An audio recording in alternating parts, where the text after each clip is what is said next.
Në Gostivar është organizuar panairi Dita e Zejtarëve, një aktivitet që bëri bashkë zejtarët lokal, përfaqësues të shoqërisë civile dhe odhave të snafëve, me synim promovimin e zanateve tradicionale dhe moderne te gjeneratat e reja.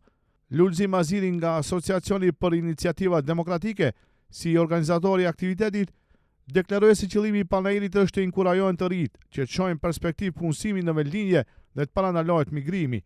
Sipas tij, zanatet përbëjnë një pasuri të rëndësishme të qytetit, por po rrezikojnë të zhduken për shkak të mungesës interesimit dhe mbështetjes institucionale.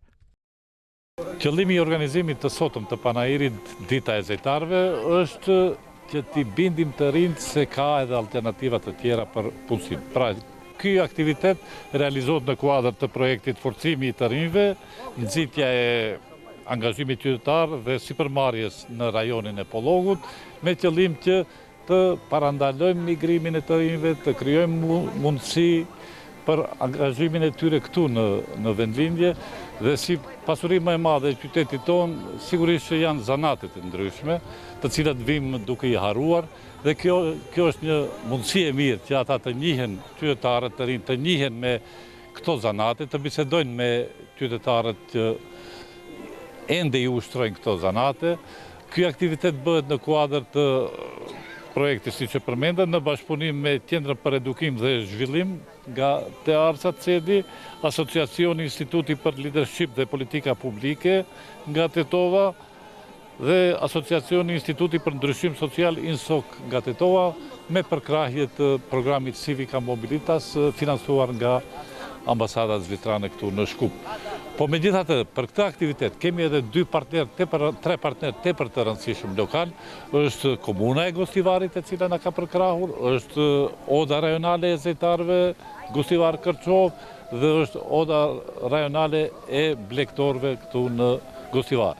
Nga ana tjetër, kryetari i Odës Rajonale të Zejtarëve në Gostivar, Lulzim Osmani, kritikoi institucionet shtetërore për mungesë për kraje ndaj zejtarëve. Ai tha se zanatet janë industria e vogël e çdo qyteti dhe paralajmëroi se pa mbështetje konkrete shumë profesione tradicionale do të zhduken.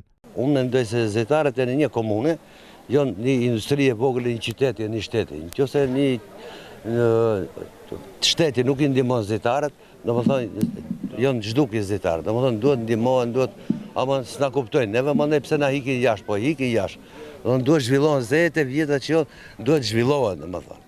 Në panair morën pjesë edhe zejtarë të ndryshëm që prezantuan punimet e tyre. Shtojnë se interesimi të rinjve për zanatet tradicionale është i ulët, ndërsa më shumë interes shfaqet për dizajnin grafik dhe teknologjinë moderne.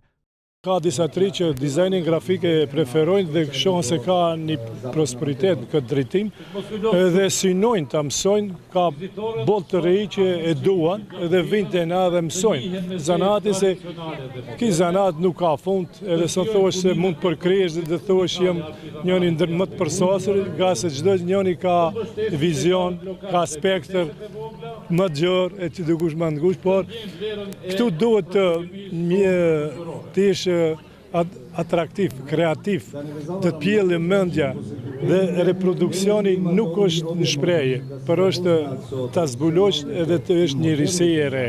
Panairi u mbyll me thirrjen e organizatorëve dhe zejtarëve për bashkëpunim të madh mes pushtetit lokal dhe atij qendror, me qëllim ruajtjen e zanateve dhe krijimin e mundësive të reja për punësim në rajonin e Pollogut.